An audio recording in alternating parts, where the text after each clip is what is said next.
ఎన్నికల ముందు మాటలు కోటలు దాటిచ్చారు. ఇవాళ ఎవరు మాట్లాడట్లా, సమాధానం చెప్పరు. ఈ జీవో ఏంటని ప్రశ్నిస్తే మాట్లాడేవాళ్ళు లేరు. ఏంటండి పిల్లల ఇంట్లో పాట పాడారు కదా, నీకు 15 నీకు 15 నీకు 15 నీకు 15 అని. ఇవాళ ఏంటి జీవో ఏంటి? తల్లికి ఒక్కళ్ళకే అన్నారు, ఇన్ని షరతులు పెట్టారు. జగన్మోహన్ రెడ్డి గారిని విమర్శించారు. అటెండెన్స్ కావాలన్నారు 75%, రేషన్ కార్డు కావాలన్నారు, ఆధార్ కార్డు కావాలి, ఎన్ని అడుగుతున్నాడు. మేమేమి షరతులు పెట్టాం, ఇంట్లో ఎంతమంది పిల్లలు బడికి వెళ్తే అంతమందికి తలో 15,000 ఇస్తామని చెప్పాను ఆ రోజు చెప్పారు. మరి ఇవాళ మీరేం చెప్పారు జీవోలో? జగన్మోహన్ రెడ్డి గారు చెప్పినట్టే 75% అటెండెన్స్ కావాలని మీరు అడుగుతున్నారుగా, ఓటు కార్డు కావాలని అదనంగా అడుగుతున్నారుగా, రేషన్ కార్డు కావాలంటున్నారుగా, మీరు కూడా ఆధార్ కార్డు అడుగుతున్నారుగా. మరి ఇవన్నీ ఎందుకు? ఇన్ని షరతులు కావాలా అన్నారు. మేము ఒక పిల్లోడికంటే ఎంతమంది పిల్లలు ఉంటే అంతమందికి ఇస్తామని చెప్పారు, పాట పాడారు. ఇవాళేమో ఎన్ని లేవు తూచి అని చెప్తున్నారు. ఇవాళ సంపద సృష్టిస్తామని చెప్పి చంద్రబాబు నాయుడు గారు అనేక మార్లు మాట్లాడాడు. నేను సంపద సృష్టిస్తానని. 2019లో ఈయన సృష్టించిన సంపద, ఈయన సృష్టించినటువంటి సంపద ఎక్కడ ఉందో ఎతికితే ఎక్కడ కనపడలా. అప్పులు బొక్కలు తప్పితే ఎక్కడ సంపద లేదు. మళ్ళీ ఇప్పుడు ఏంటి అంటే అప్పులు సృష్టించడంలో, సంపదలు సృష్టించడం దేవుడెరుగు, అప్పులు సృష్టించడంలో దేశంలోనే మొదటి రాష్ట్రంగా చంద్రబాబు నాయుడు గారు నిలబెడుతున్నాడు ఆంధ్రప్రదేశ్ రాష్ట్రాన్ని. ఇవాళ బోణి ఏదో చెప్తారు కదా, ఇంటి మొత్తం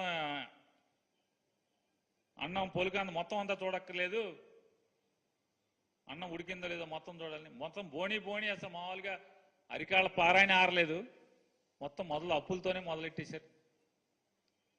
ఏం చెప్తారు జగన్మోహన్ రెడ్డి గారు? ఏమిచ్చారు? మీరు మాకేమిచ్చారు? మీరు మాకేమివ్వలేదు కదా. మీరు అప్పులు గోతులు అగాధాలే కదా ఇచ్చెళ్ళింది. ఇవాళ మీరు అప్పులు చేయకుండా సంపద సృష్టిస్తామని చెప్పి ఇన్ని మాట్లాడారు. ఇవాళ మత్స్యకార భరోసా జగన్మోహన్ రెడ్డి గారు 10,000 ఇస్తా అంటున్నాడు, మేము 20 ఇస్తామన్నారు. ఏది? మే జూన్ అయిపోయింది, మళ్ళీ మత్స్యకారులు వేటకి వెళ్తున్నారు, వాళ్ళ వేటకి నిషేధంలో ఉన్నటువంటి డబ్బులు ఇవ్వాలి కదా. 20,000 ఇవరా? ఎప్పుడు ఇస్తారో చెప్పరా? విద్యుత్ ఛార్జీలేమో మేము అనలేదు తూచి అంటారు, ఇసుక ఫ్రీ అంటే తూచి అంటారు, మత్స్యకార భరోసా తూచి అంటారు. ఇవాళ మిమ్మల్ని ఒకటే ప్రశ్నిస్తున్నాను, లేదా ప్రజలందరికీ కూడా విశదీకరిస్తున్నాను. ఈరోజు జగన్మోహన్ రెడ్డి గారే కనుక ఉండుంటే ఎన్ని తిప్పలు పడైనా సరే అమ్మఒడి వేసేసి ఉండేవాడు కదా. ఎన్ని తిప్పల మడైనా జూన్ మాసంలో అమ్మఒడి వేసేవాడు కదా. డ్వాక్రా అక్క చెల్లెలందరికీ 0 వడ్డీ ఖచ్చితంగా పడి ఉండేది కదా. చదువుకునేటువంటి ప్రతి విద్యార్థికి విద్యా దీవెన కానీ వసతి దీవెన కానీ ఈ 2 పడేవి కదా. మత్స్యకారులకి అందరికీ కూడా మత్స్యకార భరోసా పడి ఉండేది కదా, 10,000 రూపాయలు.